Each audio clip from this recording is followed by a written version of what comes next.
welcome back to Driveway. Today we are going to throw the Sonics kit into our 4L80E rebuild. Currently I have the no-walk bushing pressed into the case. That's just a bushing that has a lip on it that backs up onto the output shaft. So that way if the bearing starts to walk one way or another, it's limited where it can move, so you always have a bushing. Our old bushing came out on the shaft, so you can tell that wasn't the most ideal operation for that. Anyways, there were one bushing that came in the standard gasket set and bushing set for the stator, but Sonics sent one that's a little bit taller that I decided I was going to utilize that, since you'll have just a little more bushing area for it to ride on. But unfortunately, it's going to require some honing.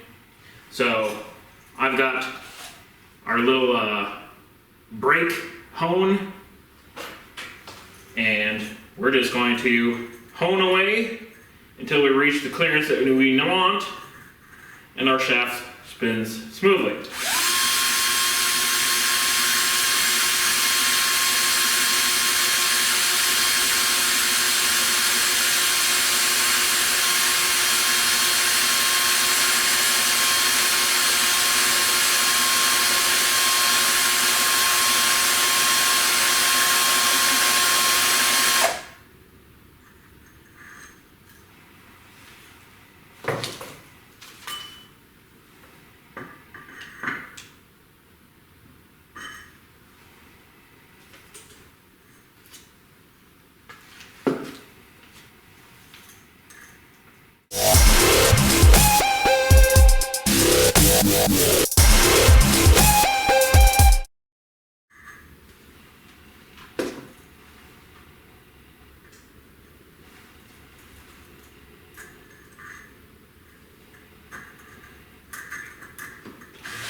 Alright, so we got our valve body out, and I've removed all the solenoids because they're all going to get replaced.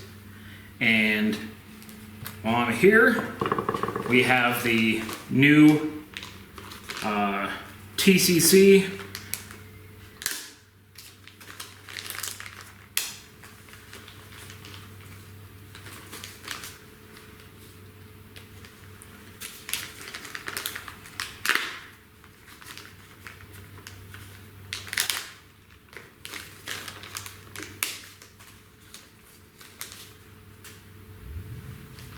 Basically, it replaces this older one with a slightly longer one, apparently.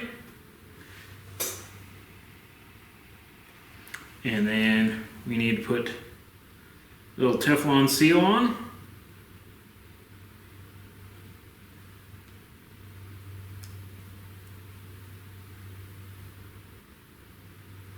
Luckily, it's one of those little scarf cut guys, so that it goes on pretty easily. And then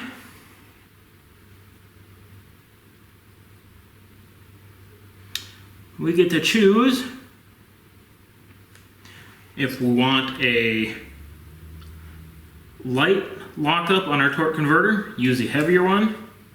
Well, if we want firmer, use a small one. So we are going to use a small one.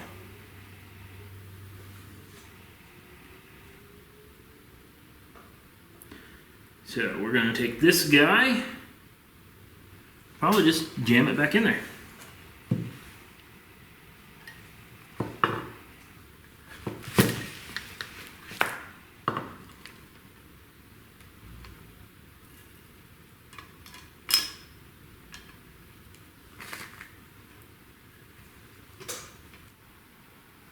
Alright, so I got the valve body all cleaned up, rebuilt, new solenoids, replaced all the rings and all that type of stuff that we could on any of these valve sections, changed whatever the Sonics kit told us to, except for the main valve piece there.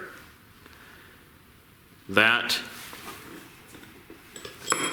let's see, not that.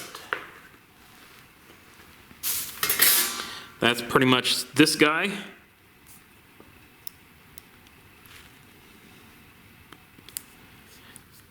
And the reason I didn't swap this out is, one, I did not buy the $400 drill and ream kit to install this.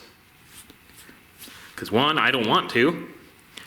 'Cause that's a lot of cash for just a standard end user.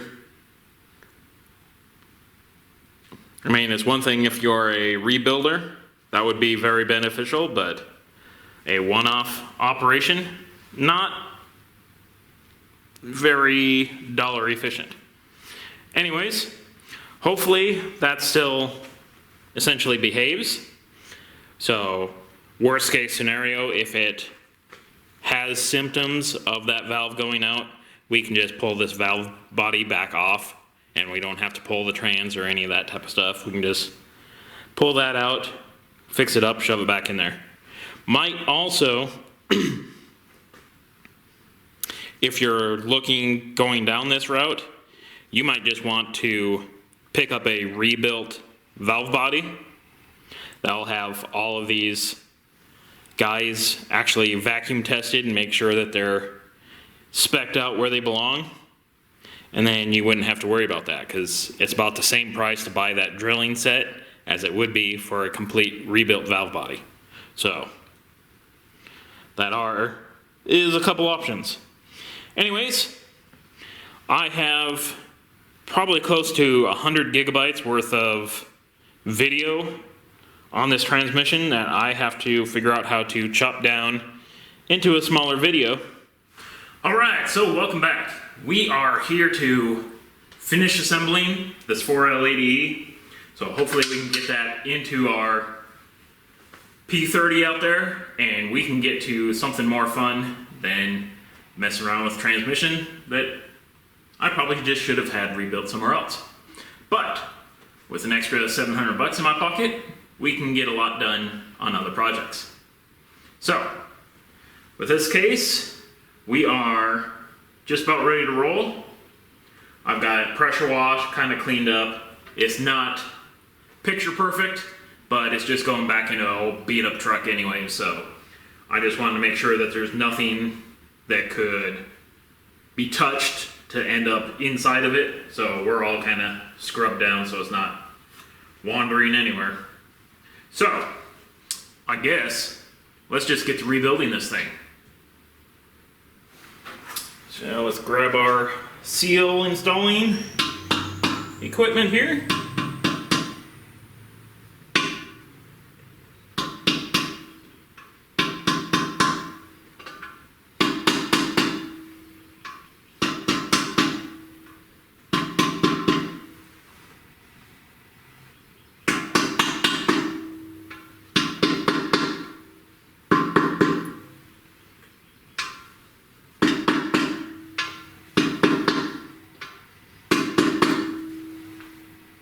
Feels pretty good.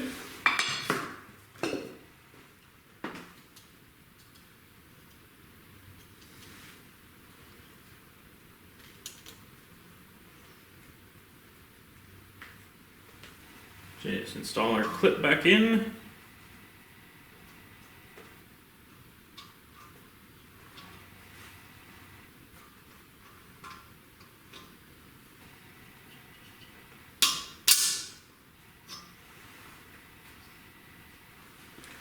Clip is in.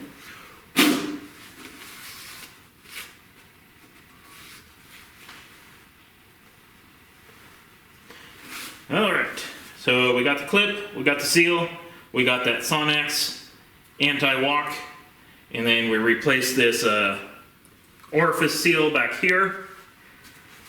that I think is different if you have a 4-wheel drive unit versus a 2-wheel drive. So, make sure to install the correct one. Anyways, that should be it down on the bottom here.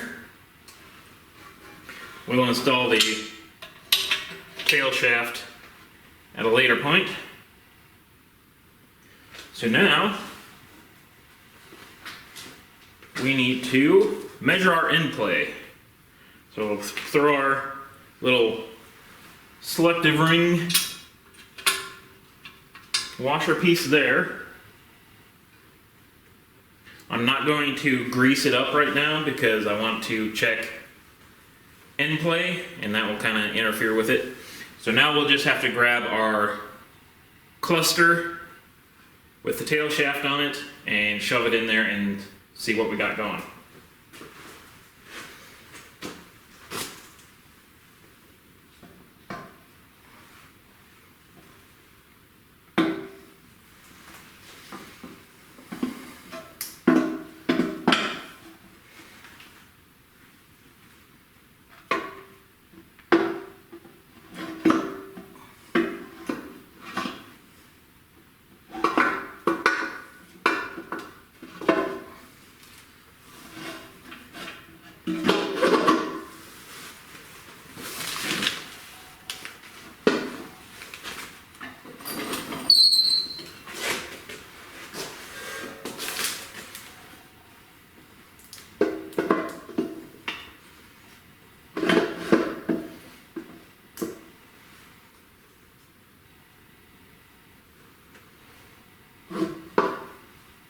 Probably should have paid attention to which way my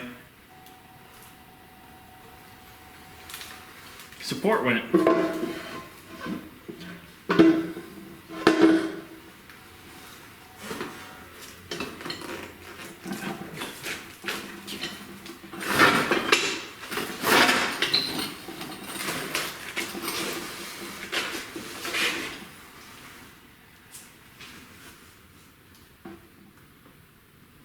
There's the old 0 there. Just wiggle it a little bit. Still zeroes up. Okay. Put the shaft as far in as we can go. We are about 10, maybe 9.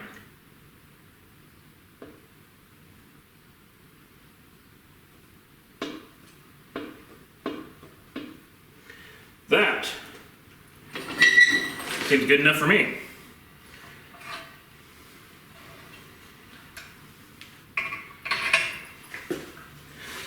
So we're about at 30, we put an 11 in, we're down to 9.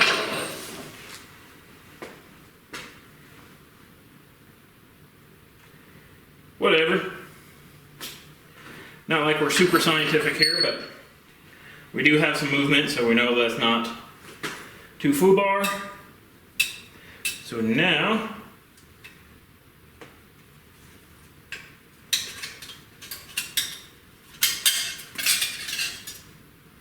pull this guy again.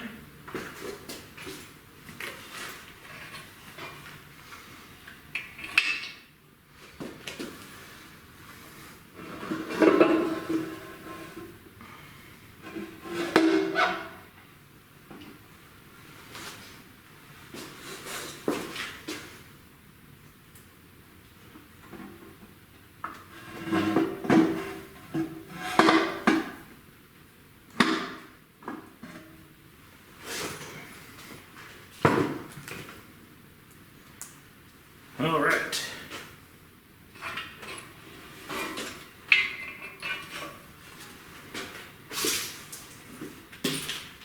Now we need to fit the reverse band in here.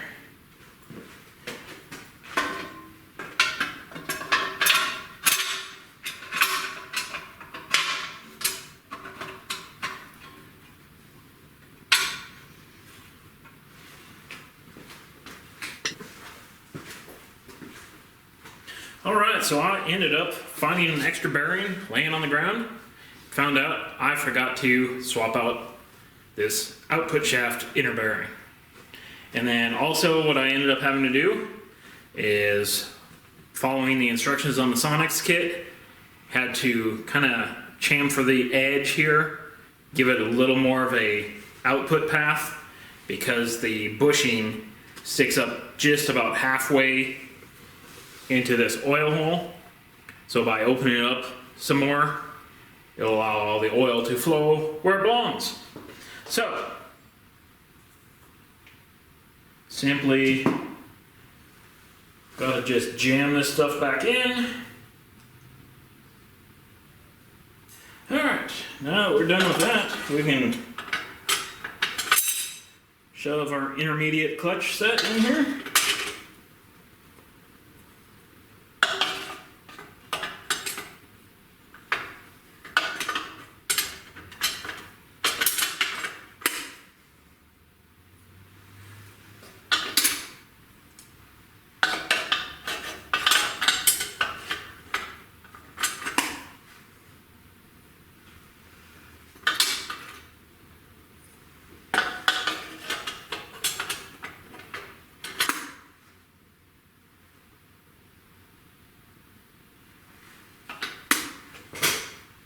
Alright, we got that last piece in there.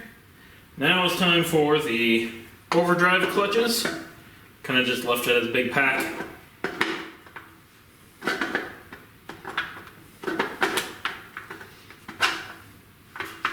Kind of just weasel it in there.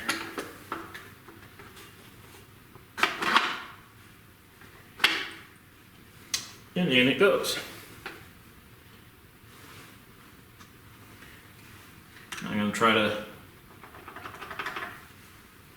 align the teeth as best as I can.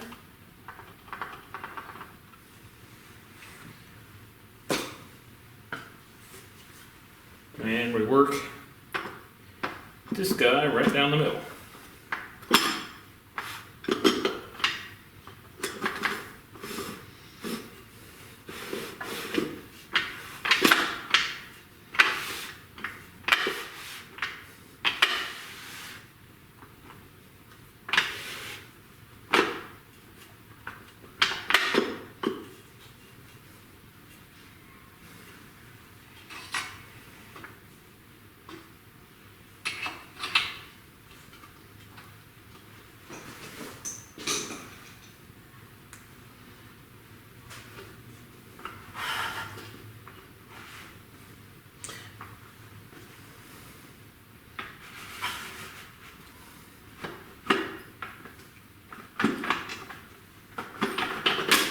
There it goes. Last click.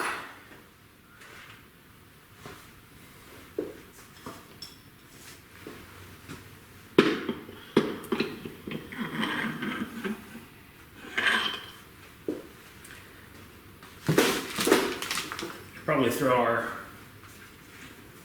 O-ring on the pump here.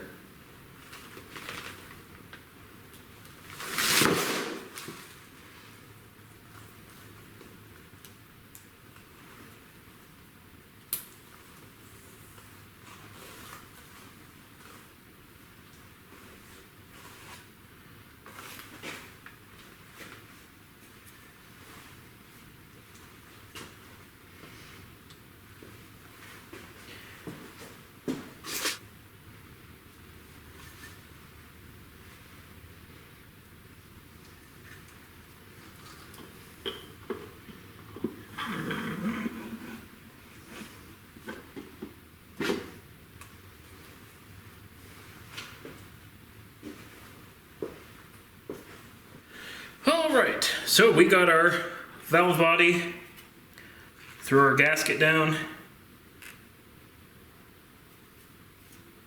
then we'll have our plate.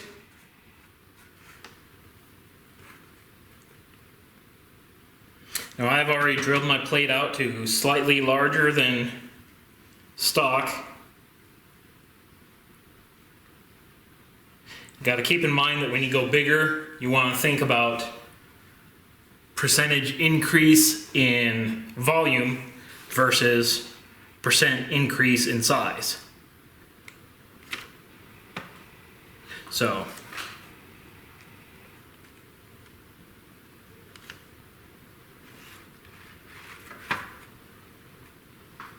This should represent a 20% increase.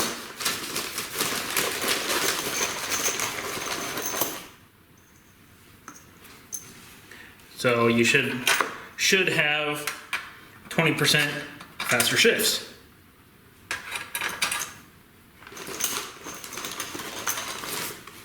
Now I'm just taking some bolts for the valve body to kind of hold everything in place so it doesn't slide around.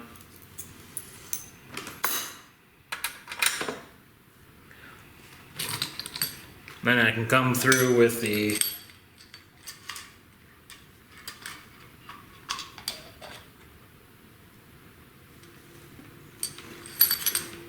accumulators here.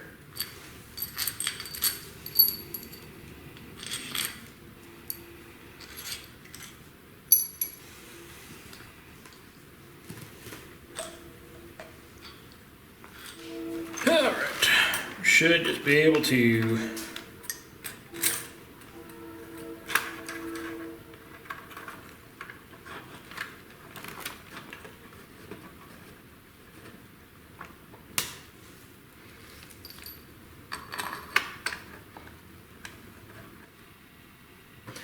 Alright, so the accumulators I got hooked all up. I got our balls thrown in.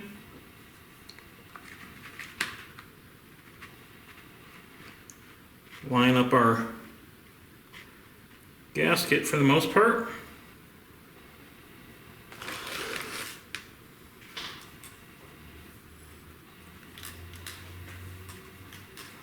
And we can just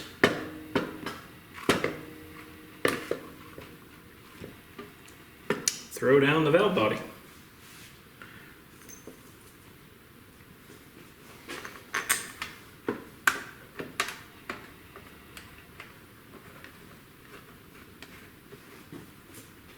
We'll get a couple of these bolts going in.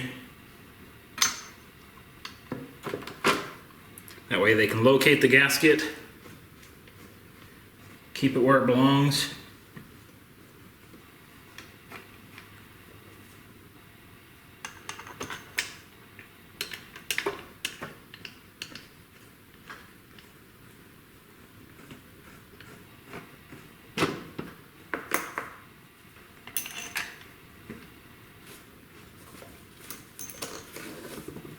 Alright, so we are basically done here. Finished buttoning it up, put the filter on, clicked it in there, and I've also welded a couple spots, one for a drain plug, and then I welded in a spot here on the back for a temperature sensor. So that way I'll get extra temperature back there, get that guy up there. And then I also plan on tapping into this side port to try to get like a pressure reading. So that way if it starts shifting kind of funky, I can see right away what type of issue I'm running into. So, I guess there's not much left for me to do here. We just got to drag this thing out to the truck, jam it in there with the new torque converter that I got, and go from there. I also got some stainless headers for the engine. Since I snapped the bolts off the exhaust manifolds, I may as well just replace them. So, that's going to be it for today. Hopefully this wasn't too terribly boring. I am really dying to get back to vehicles that run and drive quite well. So, hopefully we can get this thing tuned up a little bit more, get a little more power into it before we head on out to a couple of races. Anyways, I guess, until next time, we'll just have to see you again later.